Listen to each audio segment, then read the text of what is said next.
విశ్వవిఖ్యాత నట సార్వభౌమ స్వర్గీయ శ్రీ నందమూరి తారక రామారావు గారు పార్టీ పెట్టిన ముహూర్త బలం చాలా గట్టిది.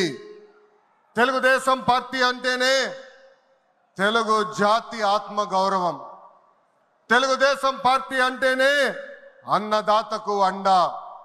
తెలుగుదేశం పార్టీ అంటేనే పేదల కడుపు నిండా భోజనం పెట్టిన పార్టీ. తెలుగుదేశం పార్టీ అంటేనే కార్మిక కష్టాలు తీర్చేదానికి పుట్టిన పార్టీ. కులాలు, మత, ప్రాంత ఎజెండాతో అనేక పార్టీలు పుట్టినాయి. కానీ తెలుగు జాతి కోసం పుట్టిన ఏకైక పార్టీ మన పార్టీ తెలుగుదేశం పార్టీ. 43 ఏళ్ల ప్రయాణంలో ఎన్నో విజయాలు చూసాం. మనకు ప్రతిపక్షం కొత్త కాదు, మనకి అధికారం కూడా కొత్త కాదు. అధికారంలో ఉన్నా ప్రతిపక్షంలో ఉన్నా తెలుగు వాళ్ళు ఎక్కడైనా ఇబ్బందుల్లో ఉంటే మొదటిగా స్పందించిన పార్టీ ఒక తెలుగుదేశం పార్టీ. సమాజమే దేవాలయం, ప్రజలే దేవుళ్ళన్న అన్నారు అన్న ఎన్టీఆర్. మన అధినేత చంద్రబాబు గారు దగ్గర నుంచి కార్యకర్తల వరకు అందరం ఏదో ఒక రూపంలో ప్రజలకి సేవలు చేసుకుంటూ వచ్చాం. మారుతున్న కాలానికి తగ్గట్టుగా పార్టీ కూడా అడుగులు వేయాలి. ఎప్పటికప్పుడు పార్టీలో చర్చ జరగాలి, ప్రజలకు మరింత దగ్గర అవ్వాలి. ప్రణాళికలు సిద్ధం చేసి ఆ ప్రణాళిక పైన మహానాడులో చర్చించాల్సిన బాధ్యత మనందరిపైన ఉంది. పార్టీ మరొక 40 ఏళ్ల పాటు నడిపించడానికి అవసరమైన కీలక నిర్ణయాలు మనం ఈ మహానాడు వేదికగా చర్చించాలి. తెలుగువారి ఆత్మ గౌరవం పార్టీ మూల సిద్ధాంతం.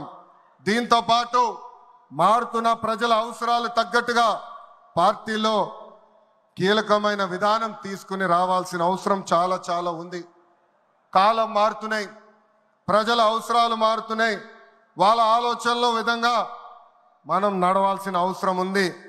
అన్న ఎన్టీఆర్ హయాంలో ఆత్మ గౌరవం అనే నినాదంతో నియంతృత్వాన్ని మనందరం తరిమి కొట్టాం. మన చంద్రన్న హయాంలో ఆత్మవిశ్వాసంతో తెలుగు ప్రజల భవిష్యత్తుకు పునాది మనం వేశాం.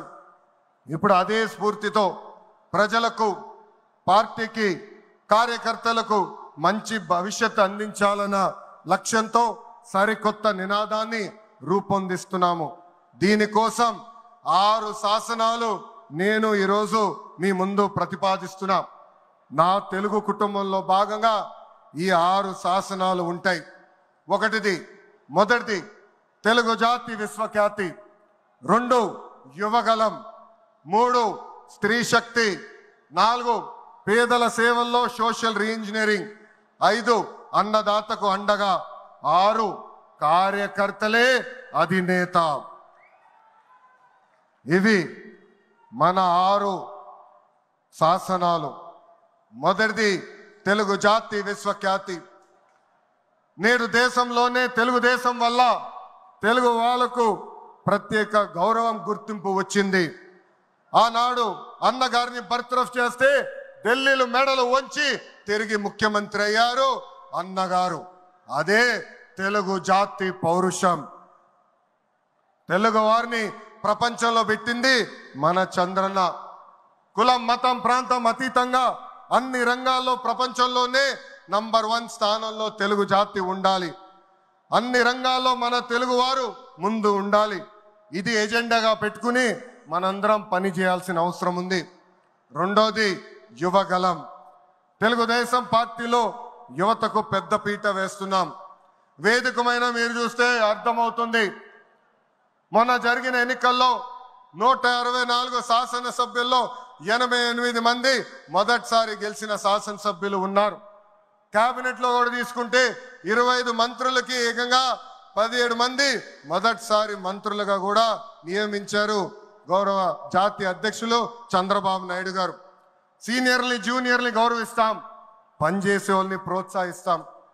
గత ప్రభుత్వంలో ఒక HSBC Franklin Templeton, Amar Raja జాకీని తరిమేస్తే మన ప్రభుత్వ అధికారంలోకి వచ్చిన తర్వాత TCS, LG Electronics, NTPC, BPCL, Reliance CBG, Arcelor Mittal ఇలా అనేక పరిశ్రమలు ఆంధ్ర రాష్ట్రానికి తీసుకొచ్చాం.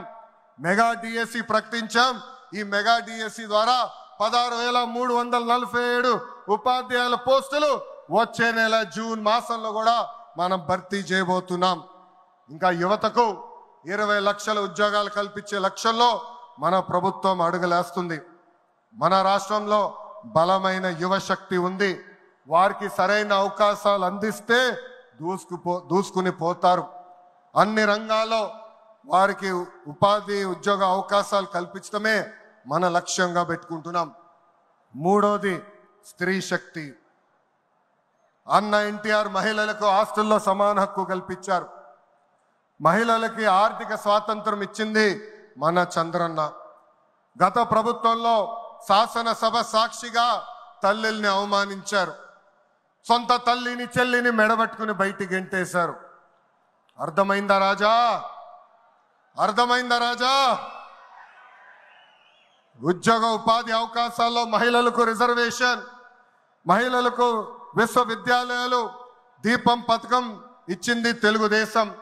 రానున్న రోజుల్లో మహిళల్ని మరింత బలోపేతం చేసి స్త్రీ శక్తి ద్వారా మనం కృషి చేయాలి. పార్టీ పదవుల దగ్గర నుంచి అన్ని రంగాల్లో మహిళల్ని సమానంగా బాధ్యత భద్రత కల్పించాలి. ఈరోజు నేను కొన్ని విషయాలు మీకు చెప్పాలనుకుంటున్నా. చట్టాలు శిక్షల వల్ల సమాజంలో మార్పు రాదు. సమాజంలో మార్పు రావాలంటే మన ఇంట్లో మార్పు మొదలవ్వాలి. ఇప్పుడు కూడా మనం కొన్ని పదాలు వాడతాం. గాజులు తొడుకున్నావా, చీరలు కట్టుకున్నావా, ఆడపిల్లగా ఏడవద్దు, ఇలాంటి పదాలు మనం మానేయాలి. అప్పుడే మనం ఆశించిన మార్పు సమాజంలో వస్తుంది. నేను ప్రతిపక్షంలో ఉన్నప్పుడు ఆనాడు ఒక మహిళా మంత్రి నాకు చీర గాజులు పెడతానని చెప్పారు. ఆనాడే చెప్పా ఆమెకి, చీర గాజులు పంపించండి, మా అక్క చెల్లెలకు పెట్టి వాళ్ళు కాలు మొక్కి ఆశీర్వాదం తీసుకుంటానని. నాలుగోది పేదల సేవల్లో సోషల్ రీఇంజనీరింగ్. పేదరికం లేని సమాజం తెలుగుదేశం పార్టీ లక్ష్యం. 2 రూపాయలకే కిలో బియ్యం, జంతా వస్త్రాలు, పక్కా ఇల్లు, పెన్షన్ ఇచ్చింది అన్న ఎన్టీఆర్. చాలని పెన్షన్ 5 రెట్లు పెంచారు. 200 రూపాయల నుంచి 1000 రూపాయలు చేశాం. ఒకే సంతకంలో 1000 రూపాయల పెన్షన్ ని 2000 చేశాం. ఇప్పుడు ఏకంగా భారతదేశంలో ఏ రాష్ట్రంలో ఇవ్వని విధంగా 4000 రూపాయల పెన్షన్ మన చంద్రన్న అందిస్తున్నారు. ఇంతేకాదు డ్వాక్రా, దీపం, అన్న క్యాంటీన్ ఇచ్చింది మన చంద్రన్న.